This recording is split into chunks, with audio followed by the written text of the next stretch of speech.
Well, well. Hello, Robbie. A long time coming, my friend. This was one of the ones in the first batch of shows that I said we should have done when we started this podcast. But you, for some reason, have been putting it off and putting it off and putting it off. But finally, here we are. I've not spoken to you since you've watched it, but no idea what you think. I've rewatched it again, obviously, so I'm looking forward to finding out about that from you.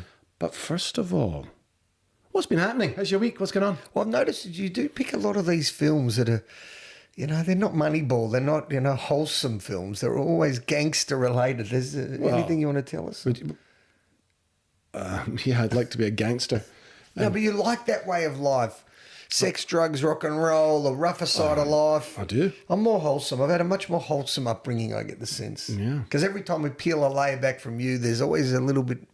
A little bit what? A little bit more roughness? Well, just a bit more jaggedy. It's certainly where your interest lies. Sex, you don't like sport movies. drugs, and rock and roll, baby. It's interesting. Very quiet life these days, let me tell you. Yeah, you like the retired. You like... Just the drugs. No. Okay. Well, So, what? Okay, well, let me tell you a couple of things. All right, man. God, What's wrong? lift. Just lift. So I've told the story a couple of times about when I've landed at the airport and I've got coerced by that fella. Oh, yeah, the text story. Yep. Like, I've travelled again this week, Did you? and That's there he super. was. All right. And this time, Yeah. I went to him. Right. Hey, Chris, you take me home? Sure. He's And looking did at me you- like, how the hell do you remember my name? Now, I remember his name because I remember the story for the podcast. Did anyone follow you? He says from the the same airport? thing to me again. If they say, where'd I come up to, just say, I said, you're my man now. You've actually taken me home 3 times, right? Anyway, we walk past, if you know Melbourne Airport, we walk past that new area where the Ubers are and the taxis to the left, and a man screams out, where'd you two pick up? I said, mate, he takes me home all the time. And we were laughing, the two of us, the whole way home. He took me home. He was terrific. What does he charge from Melbourne Airport? He charged me 115. Oh, so expensive. Is that a lot? Well, not for somebody with the amount of money that you've got, but for normal human beings in the world, yes. I think you should be able to get an Uber for 75 to 90. Is it? Okay. He was right there. He takes you home. He takes your bag. I'm sure he does. Well, I trust him. I'd known him for all of 3 hours of my life. I said, listen, I just need the bathroom. I went into McDonald's. When money is no object, then you don't think about these things. But as we discussed last week on the Florida Project, some people don't have the money that you have. These kids in the Florida Project, the parents in the they would have loved to have that $115 that you just casually threw away. How was I going to get home? Walk? No, you could have. Well, sorry. If you'd paid $85 in an Uber, then the extra $25 could have given them a week in the Florida Project Motel. Oh, COVID boys back. Here we go. My apologies for all this. It's very amateurish. I want to ask you something. This has been bothering me because I feel guilty. Good. Now this is exciting. Okay, so I had, again, another travel story. I'm travelling and I get off the plane. This is about a month ago now, but these things roll around in your head when you feel guilty. And there was Stan Wawrinka. You remember? Now, you don't know much Tennis about player? sport. Tennis player. He's won 3 Grand Slams, world famous. He's the second best tennis player to ever come out of Switzerland behind Federer. He's well known. And we get off almost at the same time. And I turned to him and said, Stanislas, quick photo. Right? I thought you were going to say, he turned around and he went, is that Rowan Wolf? I wish. I turned to him, Stanislas, quick photo. And he gave me, we've travelled for 15 hours. He goes like this. Okay, he's a lovely guy. He rolls his eyes. He takes photos. We get a quick photo. But what then happened? What do you think happened? He was stopped by another 100 people? He stopped by. I go and I see, next person. Once I'd spotted him, they were onto him. And I turned around and I looked at him and I went like this from about 5 metres. Sorry, mate. Sorry about that. And he gave me a look of like this. Oh, you dog. Yeah, I was home. I was away, right? I just felt terrible. So my question is, do celebrities deserve privacy when they're in the public domain? They make their life in the public domain. Do they deserve privacy? Was it wrong what I did? Friends of mine send me pictures all the time. They went to the theatre to take a photo with Darcy Moore or Collingwood players or famous people. Should we leave them alone or not? Are they public property or not? Do you have an opinion on that? I do. It's not straightforward, is it? It's not straightforward. The answer is you are in the public eye, particularly if you're a celebrity. You know, you want people to come and watch your movies. You go out and promote for people to come and watch your movies. So I think if you're a celebrity or a movie star, then yes, you want.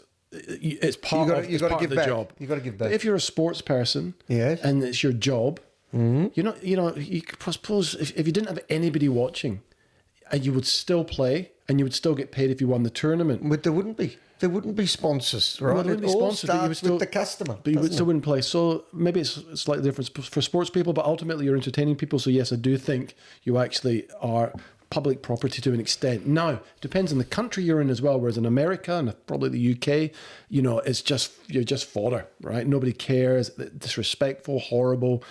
You're mobbed, I imagine. In Australia, I think you're a bit more placid, a bit more respectful. There's none of this tall poppy syndrome. So I think it depends on where you are. Jacob Elordi, right? When you're an arsehole, when you're so up yourself. Is he an arsehole? Oh, some of the shit that's coming out. Really? Yeah, and has been coming out for a while. Because he was in Wuthering Heights at the start of the year. That's right. And he was filmed, I think, in Paris. And there's been other things. You to say that. Yeah, he's got this attitude. He also talks. He's believing his own press, is he a bit? Oh, he's got this nonsense and garble that comes out his mouth.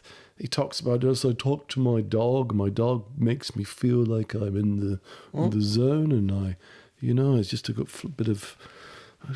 I wasn't expecting you to say anything like that. Yeah, no, he's just does not give off a good vibe at all. Right up himself, Jacob Elordi. No, thank you. Right. Yeah. So you give me a lot of words. Yeah, I don't know what you haven't given me a sort of final position. You're not sure. No, I am. I think you are public property is the answer. And also, not everyone. To a degree, I would say it's okay. You can't harass them and then talk to them for 10 minutes as well. Get your photo and move on. I mean, I've got my tiger picture on Facebook and Shane Warne. Also, you don't mind going up to people. I'm quite embarrassed or shy to go up to people and just. Well, my ask wife them. hates it when I do it. Yeah, my kids would be the same. My wife, but other people that don't give a fuck like you could be having dinner. Oh, man, I'm sorry to bother you, mate. I know you've got your mouth full and you're with your kids and your family. But you mind if I get a picture and stand up and do this and write this? You do that. I think that's a bit rough on me. I don't think I'd interrupt his dinner. I'd wait till dessert. But you'd have no shame in going up there and chatting to them. Well, that's the conversation that we're talking about. Is it okay? I'm getting a little bit pissed off when I'm walking down the street and the Scotsman. I'm like, mate, I'm in Bunnings. We're waiting for that. No, have you not had that? I had that in Dan Murphy's, I told you, last year. Yeah, you did. This guy staring at me. It's a Scotsman. I'm like, listen, lads, I'm just here to buy another bottle of whiskey and stagger out. I think people are innocent. I think people just think, I know that person. You're in my life. You're on my screen. You feel like you know them. Yeah, well, I just want people to know, don't come up to me anymore. I don't like it. I don't appreciate it. I'm not going to talk to you. And there'll be no autographs, right? And no pictures. I can tell you a funny one. Again, I'm travelling. You know Nadia Bartel, the influencer? She's a very pretty lady, right? I don't think so. Okay. Too skinny. And so she's on my feed all the time, promoting all her means of products. Anyway, there I am, this is a few months ago, in the lounge at the airport, and there she is. And you want to go over and say, "G'day, how's that going? How's that?" Because I watch her every day. You see it on your story every day. Nadia Bartel. Yep, she comes up every day. She's doing shoes with Lana Wilkinson as a lady I know, and she's doing things with Beck Judd and all of this. So you feel like you know her, but she doesn't have a clue who we are. So that's the disconnect. That's the illusion social media does. But going back to what happened with Wawrinka. Wawrinka? I don't know. Sometimes you get sometimes you get nothing. When I bumped into Warne, we had a chat for 5 minutes. He was unbelievable, charismatic, good fella. My photo with Tiger, well, that was 5 seconds with royalty, and then he vanished, right? I turned around and Tiger was 10 metres up the road because he's megastar. So there's levels. I do find it a little bit bizarre. I don't really care. Like, if my kids would see a footballer, if you see a footballer, you're straight up to them. I couldn't give a shit. I'm like, what do I need a photo with you for? I don't know. I've got one mate whose entire camera roll would be... so sports people? Yeah, sports harassment. harassment. Well, it was like autographs. It used to be autographs, actually, back in the day. Did you ever have an book. autograph book? No. Oh, I did. Oh, but my A dad... little blue one I did, and I used to think it was so important. I couldn't even tell you where it is now. My dad would go to the boxing in Glasgow once a week or once a month, and there would always be different celebrities, and we're talking celebrities, but kind of B-grade celebs, actors, Local sports boxers people, local boxers. And he would always get me, the menu signed, because he's like you. He would just go up and chat to people, and he would get all these autographs for me and bits and pieces from different people. And I loved it. It was great to kind of have it. Hi, Rob. Yeah. Whatever it was. It was lovely. So outside of that, no, I have not done any of that kind of stuff. Although Nadia Bartel, what's her ex-husband's name? Jimmy Bartel. So Jimmy Bartel. So I do have a picture with him and my two boys when they were like 6 or 7 years old, because that's Jimmy Bartel, that's Jimmy. It's Jimmy, sorry to bother you, mate. Exactly, but that's what it's like. But it's more for your kids. I wouldn't do it for me. I would do it for the boys. You got one with, what's her name from The Hangover? I have one from when I was in Positano. What was her name? Oh, come on, son. Come on. She's in $1 billion. What's her name? Heather Graham. Heather Graham could get. Yeah. Yeah. Well, that's because we're podcasters now. She's a movie star. And we review movie stars. Well, that's right. So I would do that. I would actually go up to a movie star celebrity now just for Aussie and the Scotsman. I would grin and bear it, and I would do it, and I would ask for a wee shout out, and that's what I would do. Yeah, I mean, I'm not going down this path, but yes, I don't have a problem talking to strangers. It's pretty rude. I've done it with Clayton Oliver. We've shown that video before. I've done it with Santa Claus at the... That was ridiculous. At the airport. I'm here at the golf club with Clayton Oliver. Who does he play for? He now plays for GWS, but he was playing for Melbourne at the time. I'm here with Clayton Oliver of the Melbourne Football Club. Tell me, what's your favourite movie? What was it? Shawshank? No, it was Shutter Island. What's your favourite movie? Shutter Island. We haven't done that one. We haven't done that. Thanks, Clayton. And then off you went. Shutter Island we've got to do, actually. Good film. But we haven't done it on the podcast. So, yeah, it is a hard one. I tell you, not Tommy Lee Jones, Billy Bob Thornton from Landman. I saw an interview with him during the week, and he says... You need to do it. You need to spend the time. These people are paying the bills. Be respectful. Now, that is probably also public perception, because I don't know if you saw the other week, McEnroe was going through the airport. The famous John McEnroe. Someone comes up for a signature. That was ages ago. That's boring. And he pushes him away. Nadal, when he was here for the Australian, you can give... But also, if you've come off a 15-hour flight and you're knackered for whatever reason... You're entitled to say, give me a minute. Or you're with your family and the kids have been driving you nuts. But they're human beings, for God's sake. They're human beings. They've got their own life. They don't need to be hassled all the time. Would you like it? Yeah, I would. Yes, you would, actually. I saw a Sharapova once at the airport. I tell you I was proud of her, because I rate my ability to spot a star, because I know my sport pretty well. You do. And there's Maria Sharapova, 6'4" Russian bombshell, and there she is, and it didn't look her best, about to travel on an international flight, and I go up to... She's nearly tripped over you. Maria, quick photo? Sure. And I'm always giving a camera, and then once I do that, I try and protect them like she's my friend, not your friend. But with Stanislas, I kept moving, and I promise you, I looked back from 5 metres, and he went like this to me. What have you done to me? I just want to go. And they were one by one by one by one. He had a crowd around. He was home free. How funny. There you go. You opened the floodgates. Opened the floodgates. Yeah. For Stanislav. I've done them all. I rolled Ben out when he was a little kid to Eddie Betts in Brighton once. Eddie Betts. Yeah, roll out they can't say no. Nobody knows anything that we're talking. This is all Australian football people you're talking about. Oh, Tiger Woods, is he local, is he? Shane Warne, local, is he? These are superstars, global superstars. Mm-hmm. There you go. Okay, well, you've lost me at sport. There you go. So, anything else? There you go. No, that's enough. I've come with a good story, I reckon, there. Yeah. A good topic. Yeah. Rightio. Tell us about Scarface, would you? So my week was... Thanks for asking. Busy week. Go on, what have you done? Expensive bloody week. God, can we go slower? Why is it an expensive week to get booked? So... Go on. Turned the heating on last night, Rowan. Oh, yeah. The fan turned on. The heat did not. I called my man Yuri, I've spoken about before. You have spoken about him before. So you're drinking in the podcast right in front of the mic. So not even So I just can't turning cough, your head. I can't drink. We'll go. No, we'll go. What's wrong with drinking on the drink. podcast? No, Water. because it's not like we can't hear you. Because most normal humans would turn away. Go on. Oh, you make me hate. I've got my friend Nicole. Shout out to Nicole in New South Wales. She's the loudest sipper of water I've ever heard in my life. Things beeping away. Go on. So Yuri comes to fix your heater. Yuri comes over the next day. He cannot. Rob, we cannot fix. What do you mean, Yuri? You can fix everything. No, I cannot fix. It is the fan. No fix. Yuri, you need to fix it. It is like the heart of a person. You cannot fix. The heart is dead. Your machine gone, kaput, done. You need new machine. I'm like, right. What's that going to cost? 200, 300? No.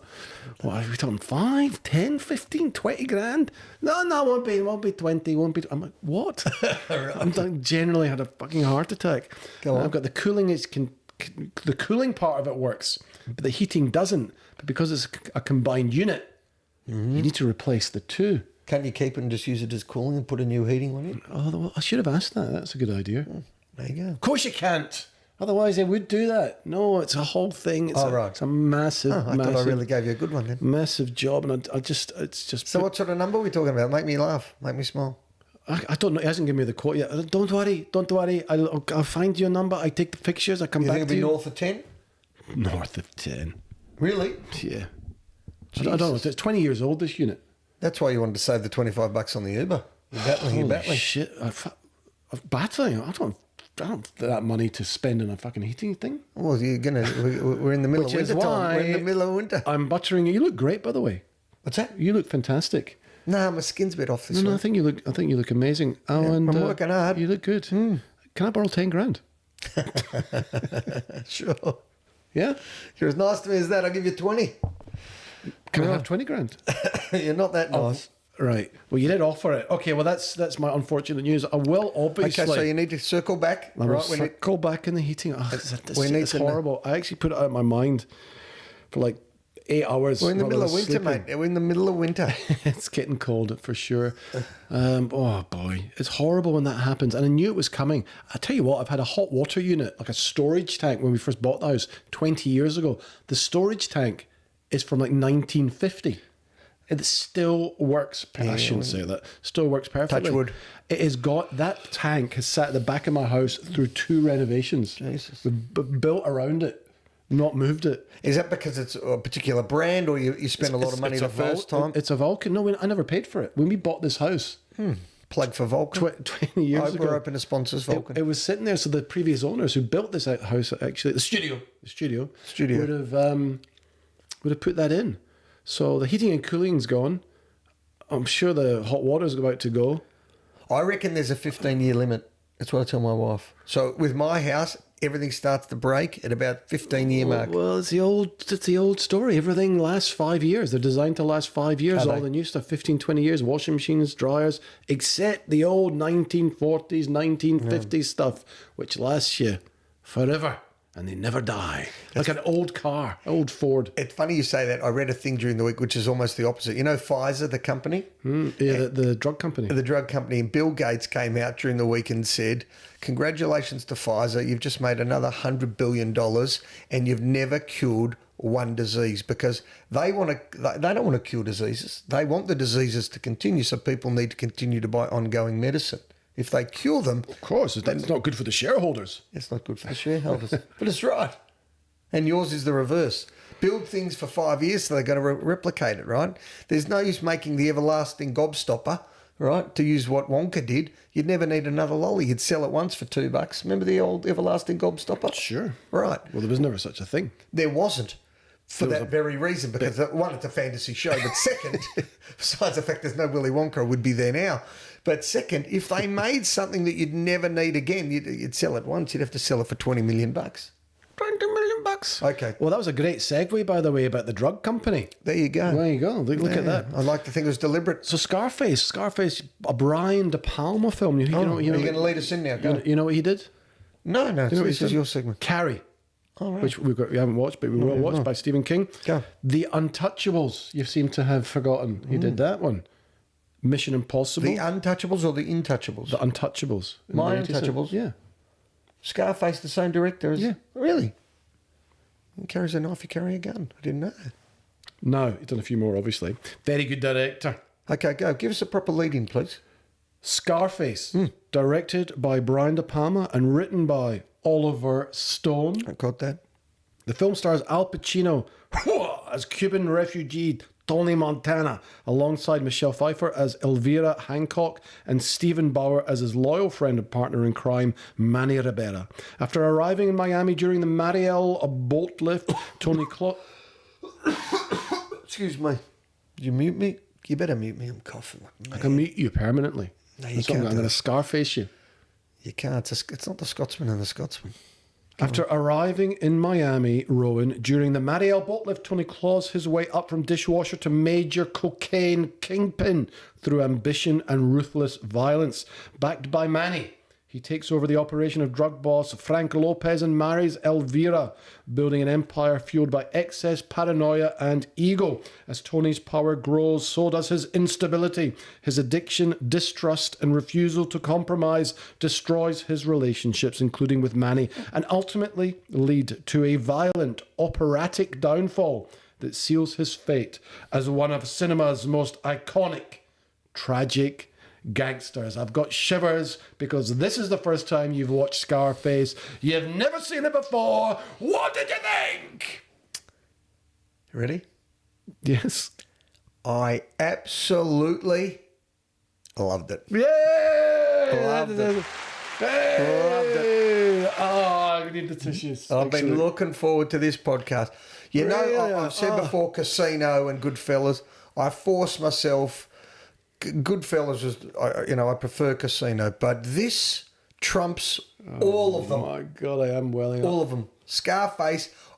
Let me tell you, I'm not a big Al Pacino fan. I love him in Heat because I love Heat, and I love him in Any Given Sunday because of the speech. Dog Day Afternoon. Dog Day Afternoon. But in this, God's honest truth, I could not take my eyes off him. The look with the open shirt and the accent, he was perfect. He played it perfectly. I grew to like him the more he evolved as a character.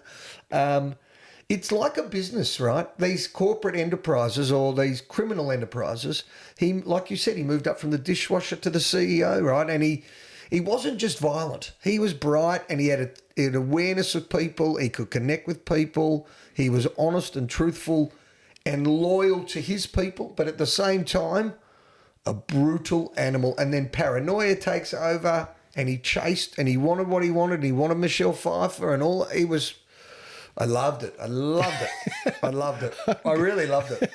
Well, I think that's genuinely brilliant to hear because we haven't spoken all week. Yeah. And You thought I'd fall off the planet. well, I didn't know if you'd liked it or not. And I thought I was kind of semi-thinking you were going to come here and go, nah, it wasn't for me. And you were going to kind of rip it apart a little bit. But I'm so pleased that you liked it.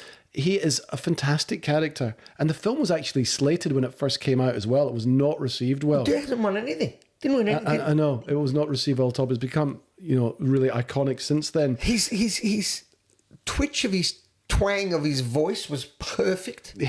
Like the Scarface obviously had the little scar and all of that. And then, I don't know, It's his growth.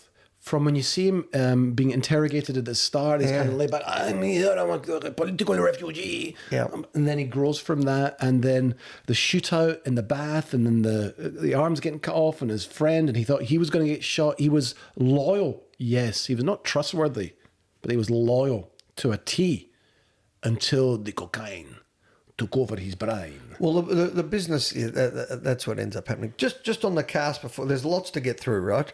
But if we could just go with the cast. So we said Pacino and Michelle Pfeiffer. Mm-hmm. And then obviously his sister is Mariel Elizabeth Master Antonio, that we love in a couple of films, Colour of Money and a couple of other films. Mm-hmm. And then, this is why I brought up the cast, Robert Loggia. Do you know who he is? Yep. Do you know what he's from? He's been in a number of things. He might have been, but I know him from one film and I know the voice. So I could hear him before I saw him. Officer and a Gentleman, An Your Honour. officer and a gentleman. when he says to his son, when he says, I'm joining the Navy, he says to Richard Gere, come on, we're not built for that. And he was sleeping with the hooker in the very first scene of Officer and a Gentleman. I thought, I know that, Dad. I stopped and I IMDb'd it and I checked it and it's him. Yeah. And he's a big part. He's the main gangster whose business he takes over. Correct. Right? He was also in Big and Independence Day. Yeah, but he's got quite a distinctive voice, that fella, doesn't he? He does. He was great. But Did you pick that? You knew him? Yep. I love Ray Donovan.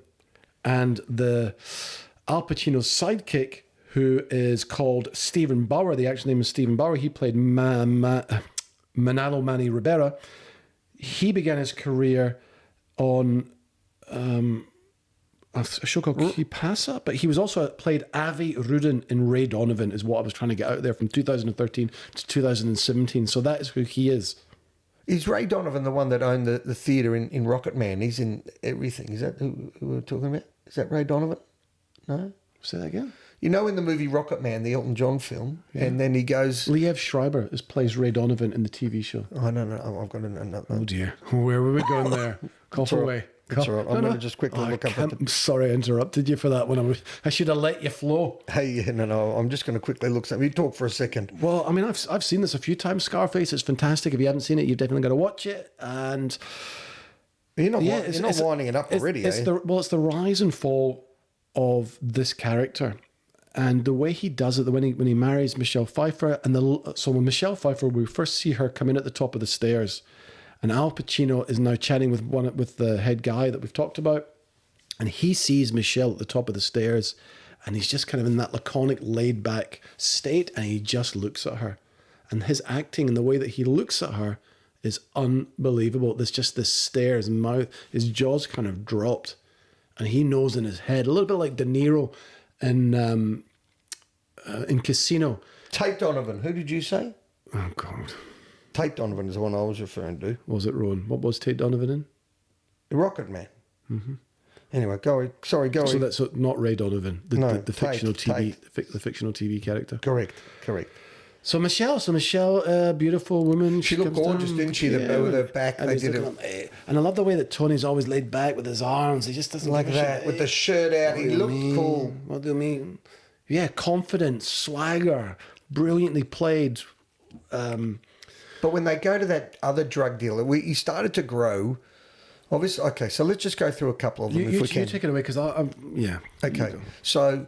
Obviously, he gets across, he's through being a refugee, and there he is cleaning the plates. And they want to make a bit more of a life for themselves. And they said, right, all you got to do is go collect the money. Go collect the money, come back, and we'll give you $5,000. Don't worry about robbing us in the car for $100. Well, they go there, and they lose one. There's four of them. They lose their friend. He gets shot. There's a big scene. Yeah. It's brutal with the hacksaw, and they kick the shit out of Al Pacino. But you see how tough he is. And you see how tough he is because he didn't surrender his friend. His friend got killed. Killed? He was hacked. Not hacked. What's it? A chainsaw? He ended up. What changed his life was he got the money and the drugs, and he goes back to Robert Loggia and he says, "Listen, it's not the way I do things. Here's the money and here's the drugs." He could have ran out. Yeah. He knew he would have been on the run, but he got in his good books and got into his business, and that's when he says, "My first question to you was that Robert Loggia." The guy that set him up, do you think he knew he was setting him up to get him killed, or he genuinely just wanted him to go get the money? I think he says it later in the film. I think he genuinely wanted him to go get the money. I mean, Al Pacino was nobody at that stage. There was no real setup. Oh, okay. So that's maybe his paranoia, because later on he says, I never know whether he sent me there to get killed. But he was a nobody at the time, but he thought he was. Correct.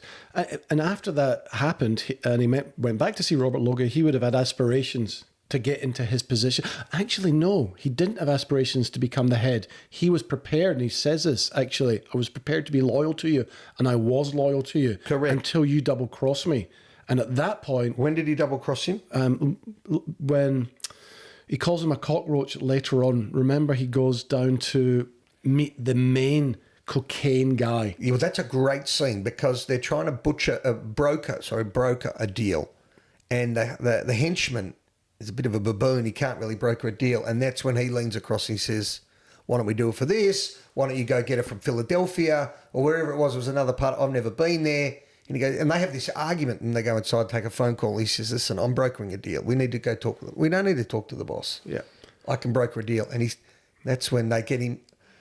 So that's the next scene, isn't it? Well, no. So the next scene is where they take the kind of side guy away, and Al Pacino says, "I'll stay," or has said, "You." It's very difficult to describe, actually, but the main kingpin says, "You stay with me. This side guy can go away and discuss with the boss whatever he needs to do." And he gets in the helicopter, and then he's assassinated in the helicopter. Well, they hang him. They hang him from a helicopter, which you rarely see these days. That was brutal. It's a fantastic death. Fantastic. Like, I knew that guy was going to die. You must have picked that. Of course, and I was thinking it was going to be like a James Bond thing where the whole helicopter blows up. I thought they were going to look up and the helicopter blow up, or they just shoot him. Yeah. I never thought because you could see they'd kick the shit out of him in the helicopter, and then they drop him. I mean, that was great visually. I'm thinking, this is a hard. Don't fuck around here. Don't mess around with the Colombian cartel. No. And it was after that, after Al Pacino had made the deal, because the guy got killed because he was an informer, but they made the deal, and then Robert Loggia's character, after Al Pacino got back, got really suspicious of Al Pacino, and then arranged the assassination attempt at the club. That's right, because if I get this right, Pacino comes back and says, it's a brilliant deal. 75 million. You can't not do it. 75 million. And Robert Loggia says to him, we're not doing it. And that's when he walks out and he stops working for him. Yeah.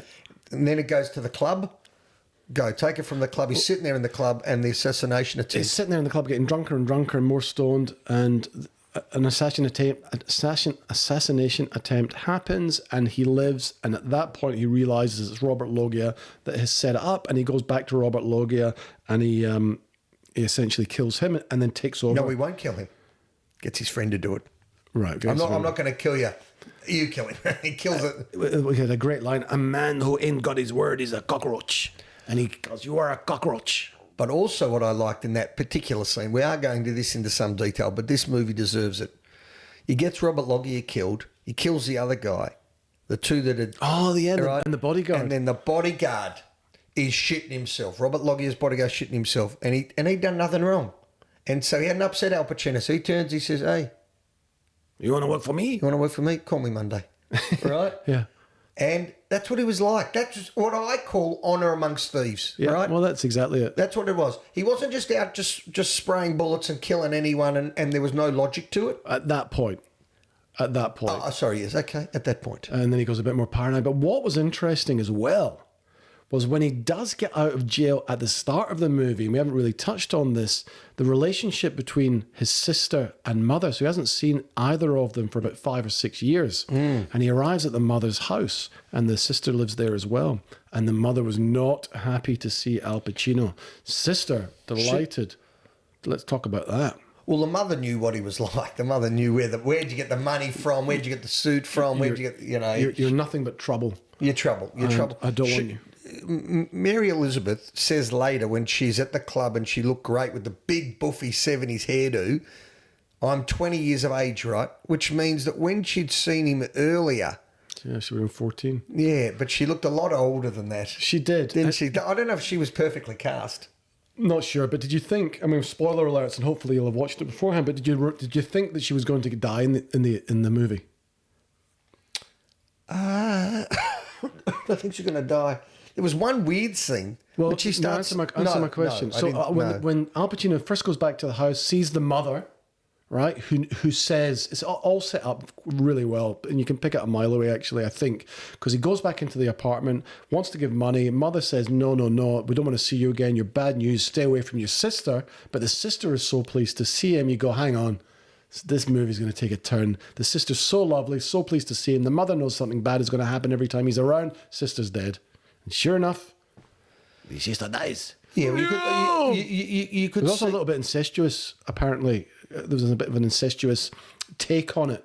Well, very much. Well, that's what I was going to say to you. Come on, don't you want to fuck me? Don't you want... The sister saying to Al Pacino. What? And she starts taking her clothes off. I thought, this is weird. Maybe he's hallucinating with the drugs. A lot of that. Was that supposed to be through his eyes that he's hallucinating? Because he loved her like a sister, not sexually. No, I know that, but I think because he was so overprotective, because he had just killed out of paranoia His best Manny. friend, his most only trusted friend, Yeah, who she had married the day before. Yeah, and they were in love with each other. It was like a Romeo and Juliet style thing. And He was a good guy. He was a great guy. Everybody around him was good. It was him and his madness and his paranoia that he was spiraling into. To my question, what did you think of that? That was distasteful, or is that supposed to be there? No, I think that was supposed to be there because she also was addicted to drugs, I think. And she was so distraught at what had happened and what he had become that's what she did. I'll tell you, that's a question for Simon. Our guest Simon, I'd love to hear what he thinks of that scene, of that view of the world, or anyone who's listening. I'd love your view on why they went down that path. But you think it was a little bit incestuous? No, I don't. No. I don't think it was incestuous. I think the sister was going to go, you're so overprotective. What, you want to fuck me? You're trying to make the point. Yeah, what is it you want from me? I can't do anything. I can't have anything. Right. Do you want me for yourself? Right. Look what you've done. You've taken away from me. You want to fuck me? And he's like, what are you doing? What are you talking about? Yeah. Okay, but he's not, at this point, this is towards the end of the film, he's so delusional at this point. There was a few parts in it as well which reminded me of Quentin Tarantino's work. Some of the close up of the eye. So I went to look into that, and it says, well, Quentin Tarantino is a massive fan of Brian De Palma and Scarface. The eyes at the club and the club scene in Kill Bill are primarily inspired by different classic films. So in Scarface, we have the real close up of the eyes and the red filtered flashbacks. So it didn't really come from that, but I thought it did. Tarantino has admitted to obsessing over Scarface in his 20s, calling seeing it on opening day a religious experience. While they didn't lift the specific sister eyes shots for Kill Bill, the film's over-the-top violence and operatic tone share the DNA of De Palma's stylized film making. Oh, they talk about Quaaludes in this. Did you pick that from Wolf of Wall Street? Yep. There was a Quaalude comment in there as well. Mm-hmm. There was a part as well when there was an assassination attempt about to happen and the wife and 2 kids came into the car. Yes. I thought it would blow up, but it didn't. Do you want to tell us about that scene? Again, honour amongst thieves, right? He was happy to kill bad guys. He wasn't happy to kill women and children. So in the end, he shoots the bomb expert right next to him, and then he starts screaming, goes on an almighty rant as they're driving over the bridge. But he didn't want to just kill anyone for anyone's sake. You told me there's no women and children there, right? It's a little bit like the film Munich, right? In that regard, right? He just doesn't want to spray bullets and things of that nature. Fantastic. There's still the famous one line. We haven't said it yet. Don't say it yet. Yeah, don't say it yet. Let's set the final scene up. Well, I'm just in the big red house. I'm waiting, right? So all I knew about this film was that line. Right. Okay? All I knew about it. Right? I've got it on the TV. I'm watching it on the TV. Charlie from Superman, our podcast expert, walks in. What are you watching, Dad? I said, Scarface. And he turns around and he says the line. Okay? And I'm waiting and waiting and waiting. I realised it was almost the last line of the film. Yeah. It's almost the last line of the film. So set it up. So there he is. He's in his mansion. The world is collapsing on him because he's got no friends. He's just killed his brother-in-law of one day. Everyone's coming up. They're gunning for him. He stabbed the main Colombian boss cartel in the back, essentially, over a dodgy business deal. So the cartel what we just led into. Yes, he killed the bomber. So now the whole deal fell over because they were trying to stop media and press communicating to the world all these terrible things. They're trying to stay underground. And it all blew up. So now there's 500 people running onto his property. It's a matter of time before he's fucked it. And he's got mountains of cocaine on his desk. He is chopping the cocaine with his hand. It's unbelievable. I mean, I've never done it. I don't like it. I wouldn't know anything about it. But if you're into that thing, that must be like Willy Wonka with the chocolate. How would you explain it? Imagine piles of sand. Or flour. Flour or sugar. I wonder what they use. Or sugar. And you've got, let's say you've taken 20 bags of flour and you've poured it onto your kitchen table. That was the amount of coke that he had on his desk. And he would walk in and he would just put his hand down and chop it up and then just bury his face in it. And snort, so his face would come up and he's just covered in white powder. But it gave you that effect of, I've got all the money, I've got everything, I've got excess, but I'm still, is this all it is? He says a great speech at that restaurant, just to go back quickly. He says, so is this all it is? Is it, I got money, I got sex, I got cars, Is this all life is it? He couldn't find peace because, sorry, this is an important bit before we do your line. I'll be kicking myself if I don't talk about this quickly, okay? To that point, no matter how high he got and running it all, they still looked down at him, right? Yep. Michelle Pfeiffer said, you're still a scumbag, you're still he couldn't get respect. Did you get that sense? Yes, because of the drugs, because he'd lost control. And he was no longer himself. I think that's what it was. He was still seen as the Colombian refugee down. She says early on, I'm never marrying you. I'm never going to date you. And he goes, she likes me. So at that point, when he's not drug fucked, he's actually a really charming, loyal guy. And that's why she fell in love with him. But that's why the transition happens. I don't think she fell in love with him, mate. Oh, she would have done it at the start. Do you think so? Yeah. I think she moves. I think she's like Sharon Stone in Casino, right? She moves where the money is, moves where the power is, and she's a survival expert as well. The same with Raging Bull. When Robert De Niro falls in love with a younger girl and they both get married, but eventually he just becomes paranoid as well. Yeah, and they end up separating. Now that dinner table scene was epic. I mean, Pacino is getting drunker and drunker and more obnoxious and more paranoid the longer it goes on. And he is abusing Michelle Pfeiffer. Oh, it was horrible. And then you can't even give me a child. He's lying down. You can't even give me a child. Something like that. And then... Well, she was getting more... There was a scene with her because... Pacino then says, another Quaalude and she'll love me again. Going, he's been like this before. It should be fine. But he was, by that stage, he was absolutely finished and pushed over the edge. She was also. There was one scene. I don't know if you picked it up. She does cocaine, then she grabs the cigarette, then she grabbed a whiskey, and then she took another drug. She went. They just had her on the screen. She did all four. And I'm thinking, I wouldn't mind that one. I'll have that one. I wouldn't mind do that one. Like she was. She'd sapped the life. They sapped the life out of her. Yeah. You know what I mean? And at that point, the drugs do nothing, or were doing nothing for them. No, she's living in a total state of off her tree. Like a zombie. Yeah, like a zombie. That's the right word. Okay, so should we go back to the scene? Finish off. Okay, so to finish off, 500 gangsters are coming through the house. He can't hear it at this point. Finally gets wind because he starts to hear some shooting for some of his bodyguards. There's about 4 versus 400. And he's sitting behind his desk at this point. He's sitting behind his desk. He starts to get a little pistol and fix up one or two. Slow down, son, slow down. So then he goes to the cupboard and he pulls out what looks like a bazooka. Yeah. Almost. Like a submachine gun. Submachine gun. And they open the door and there's 5 dudes. And he says... Wait. I'm going to set up even better for you. Go on. He's in his office, which is a massive room in the top floor of the house. Beautiful office. He gets his bazooka, gets his submachine gun. He goes to his door. And the camera is obviously showing everybody else slowly coming in through the mansion. You've got the two curved staircases coming up. How's he going to get out of this? Around the foyer of the entry. They're slowly creeping up there. They're coming in through the back. You got an assassin coming from behind him and walking up the stairs. He goes to the door of his office. He opens the door and he walks out onto the balcony, which overlooks the foyer as everybody's standing around. And he says... Say hello to my little friend. Boom! And he gives him... No, it was one. Wasn't it just one? No, he shoots them on. He just sprays people and he gets lots of people, and eventually he's shot like 20 times or something from the assassin behind. Say hello to my little friend. Okay. I don't think you got it right. What? He doesn't do it on the balcony. He says it facing inside the house. Oh, in terms of where he says that word? Yeah, because it's not. It's a one shot. It's a boom and it blows the door and it does about 6 of them at once. Then he walks out again.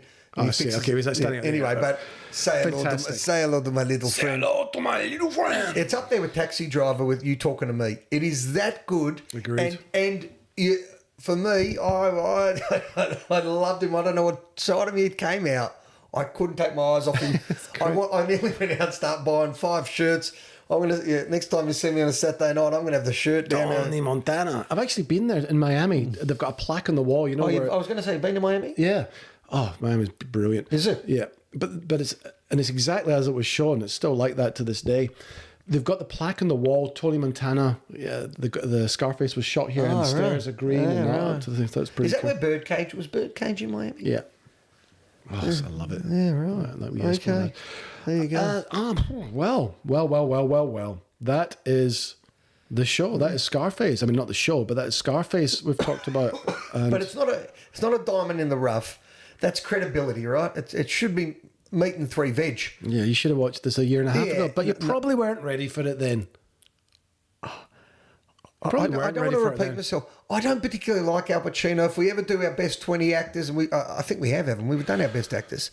Well, what's good as well, actually, is that even though you have watched The Godfather, we haven't reviewed it yet, but we've now watched multiple shows with Al Pacino, good and bad. So when we watch The Godfather again and review it, we're now watching Al Pacino in The Godfather, Scarface, Dog Day Afternoon, Scent of a Woman. Scent of a Woman, and all these different portrayals of different characters. But you know when we did at the start, we said Al Pacino and you did under your breath, hooah, hooah. He overacts in a lot of films. He overacts in Heat, you know, she's got a big ass. Right? But in this film, he's just like Dog Day, right? I liked him early. I like early Pacino, I think, is what I like. Enough. 70, early 80s Pacino. Okay, I'm ready to roll. And? I think it's time for Roll and Reminisce. Okay, I'm going to take you back to 1983. Ooh, Yeah, lovely year. we weren't 10 years of age then. Okay, ready? Same questions as last week. Same questions as every week. The more than last week was not very good. It was very short. This one's a bit more fun. Okay, the winner of Best Picture in 1983 was Missing, The Verdict, Tootsie, E.T. or Gandhi. Oh, it's Gandhi. Tootsie or E.T. could have won, but Gandhi won.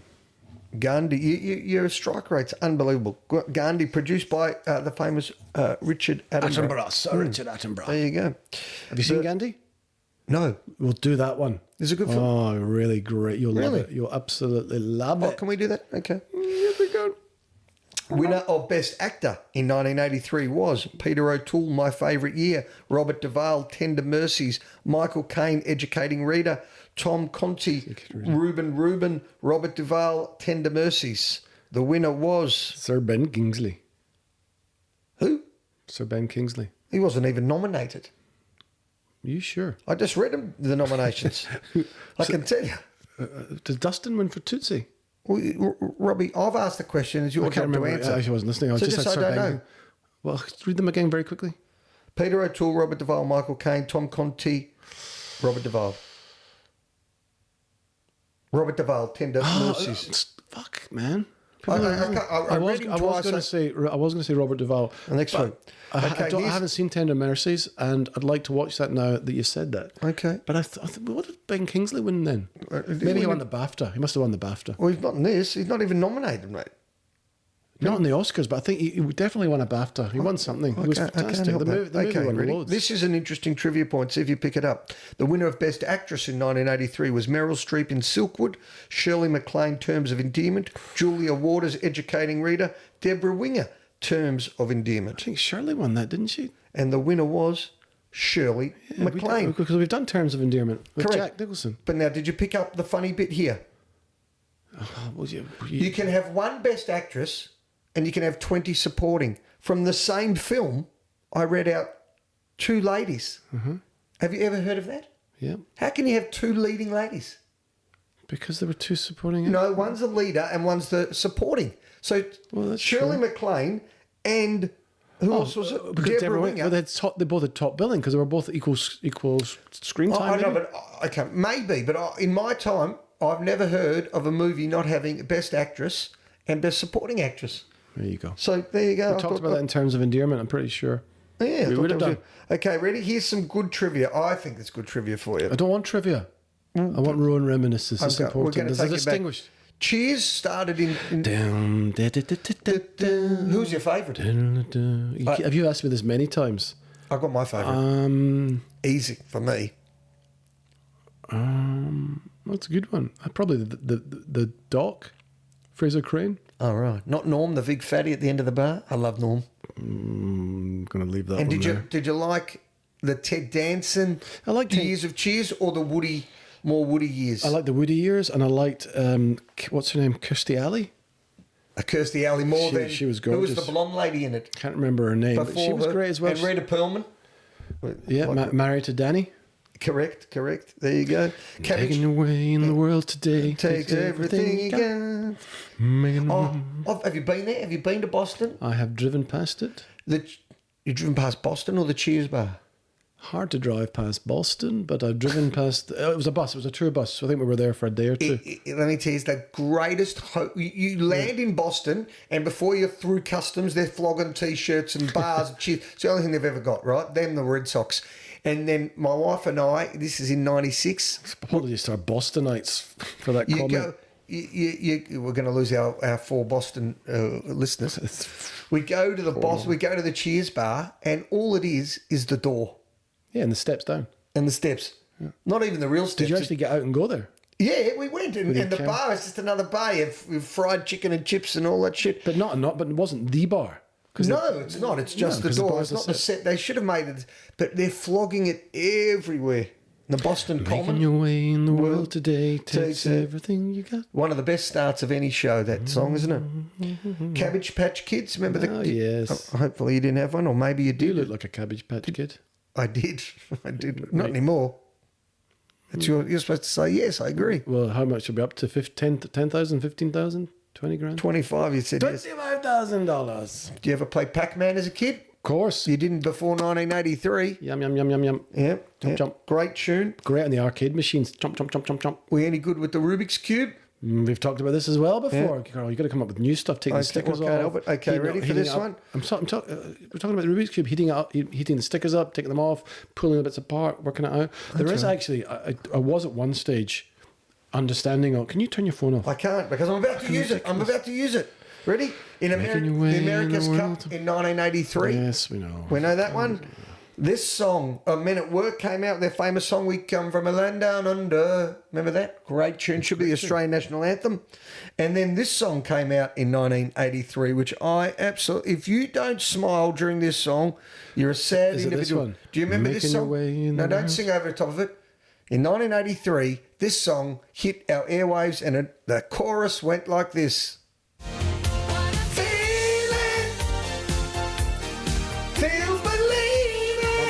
Range. I can't have it all.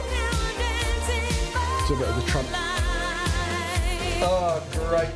How good was that when you had the leggings and she was sweaty and flash dance and fame and what a feeling. So that was iconic for 1983. Well, that's an improvement. And last week we've been talking about that for a while. Well done. 3 iconic movies that came out were Return of the Jedi in 1983.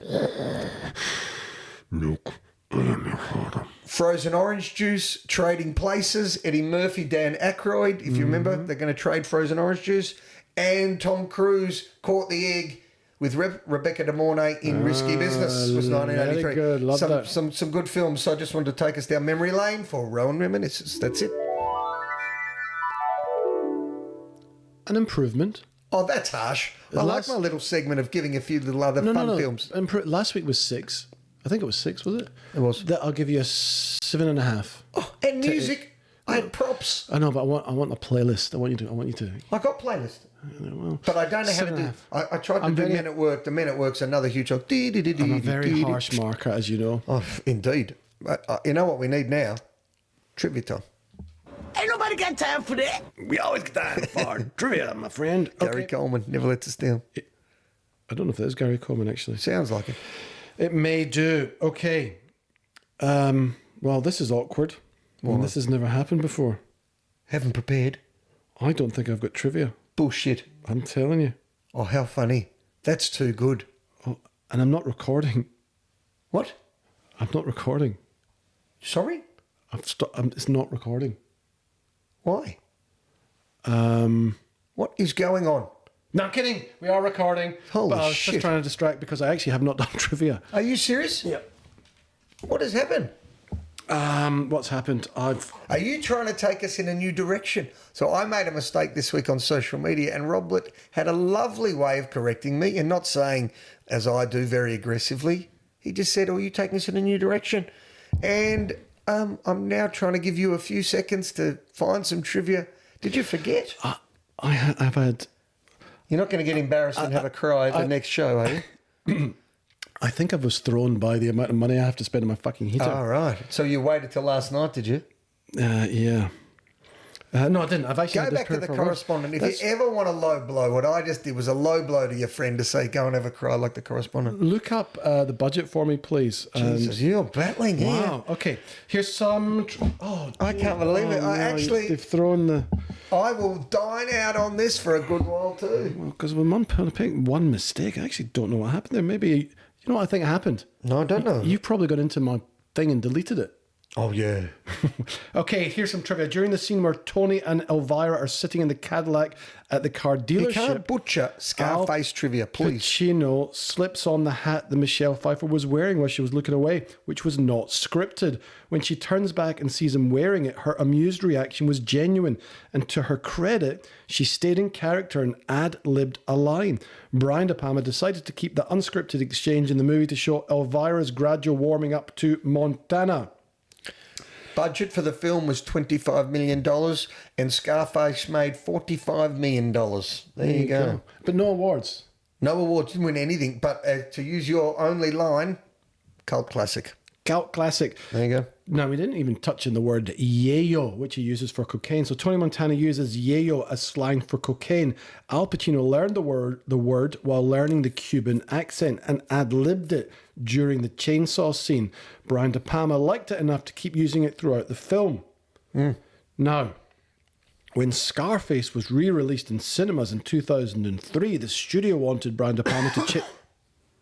The studio wanted Brian De Palma to change the soundtrack so that rap songs inspired by the film could be used. I wasn't happy with the music, I will say that. Didn't play a part for it. Now, there has long been a myth that Pacino snorted real cocaine on camera. As if. The cocaine used in the film was supposedly powdered milk, even if De Palma has never officially stated what the crew used as a drug stand-in. But whatever it was, it created problems for Pacino's nasal passages. All right. Oh, really? For years after, he said, I have had things up in there. He said in 2015, I don't know what happened to my nose, but it has changed forever, my friend. He looks pretty tired these days. Have you seen Pacino these days? With his he looks... And he's dating, he's probably 90 and he's dating 25-year-old girls, but they love him for who he is. Well, they love him for who he is. It's genuine love. He says that's one of his favourite characters to play of all time. This one? Yeah. Which you can imagine, you revel in that. I want you to tell me who won the Oscar for this, that he didn't win. You're the trivia man. That's Rowan Reminiscences stuff. Have a look at that. In the scene where Tony is in the bathtub watching TV, he says to Manny... he said that, didn't I? God, I'm off my tree here. He says to Manny, look at them pelicans fly. This line was improvised by Al Pacino and it was practiced with a language coach to get the Cuban accent right. Look at them pelicans fly. Okay. To help stay in character, Al Pacino asked the director of photography to speak to him only in Spanish. According to the Family Media Guide, which monitors profanity, sexual content, and violence in movies, Scarface features 207 uses of the F word, which works out to be about 1.21 F-bombs per minute at the time of the film's release. This was the most of any movie in history. The international corporation set up by Saddam Hussein to launder money from his various enterprises was called Montana Management, after the Scarface main character. And in the final shootout sequence, Al Pacino grabs the gun by the barrel. Although only blanks were used, his hand was badly burned, and production had to be shut down for a few weeks. The production used that time to film the final gun battle sequence from numerous angles using numerous cameras. You talked about it before, but Brian De Palma liked the script so much that he dropped out of directing Flashdance. Hit the button. What a fee. I'm not plugged in. I unplugged myself. I could be, that could be on your tombstone. I'm not plugged in. Just not in general. Yeah. Okay, well, I'm going to give you a couple more and then we'll round it out.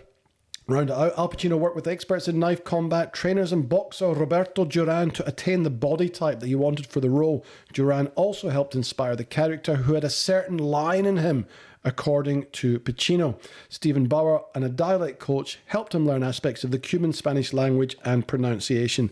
There are literally hundreds and hundreds of pieces of trivia that I could Had here. you done it correctly, you could have really concocted a really good trivia section. But instead, you're just panicking and just reading out. So close it down. When Tony Montana dies, the Globe says the world is yours, which is what flashed on a billboard when Tony Camonte, Paul Mooney, died in the original Scarface, because this is based, there is an original Scarface from 1932. I just wanted more of this film. I didn't want it to end. I know, it's really good. Okay. And finally, in the final shootout, Tony is shot on screen a total of 10 times, including once by Gina, his sister, as well as the final kill shot. That's it from me. Apologies to everybody. I don't know what happened there, but I'm going to find out. Someone hits will roll. Wrap it up, son. Give us a rating. But before you do... Before I do... Other films that reminded you of, perhaps? The Godfather, Carlitos Way, Casino, Goodfellas, There Will Be Blood. Not There Will Be Blood. No, Casino and Goodfellas. Well, do you know what he did, Pacino, actually? So 10 years before, like 73 to 82, he's done Serpico, which you'd really enjoy, I think. Godfather Part 2, Dog Day Afternoon, Bobby Deerfield, which I don't think I've even heard of. Cruising, I don't know where they are. 10 years after, he's done Sea of Love, Dick Tracy, Godfather Part 3, Glengarry Glen Ross, Scent of a Woman, Carlitos Way. He doesn't have. He's probably got 4, 5 crackers. And then Scent of a Woman. Oh, Heat's amazing. Dog Day. Okay, but Lift. Okay. Well, Actually, I do have down here the awards. Look at that. For some reason, the awards are here, but not anything else. I think something happened. So they were nominated for Golden Globes. He didn't get nominated for any Oscars, didn't win anything. No, but we talk about the top 3, the Golden Globes, the Oscars, and the BAFTA. So he was nominated as Best Actor for Golden Globe, Stephen Bauer as Best Supporting Actor, and the score. Look, I reckon that's the greatest miss that I have seen in Oscars, that this guy's not even nominated for Best Actor. He carries, I'm going to give you my summary now, he carries the film, he looks incredible, he's so well dressed, and the body language, I'm trying to sit like it on the couch now with my shoulders back. It's the entire swagger and the entire package of a guy that's gone from rags to riches, and down again. He loved his family, he tried to look after his sister. It's got one of the most iconic lines of all time.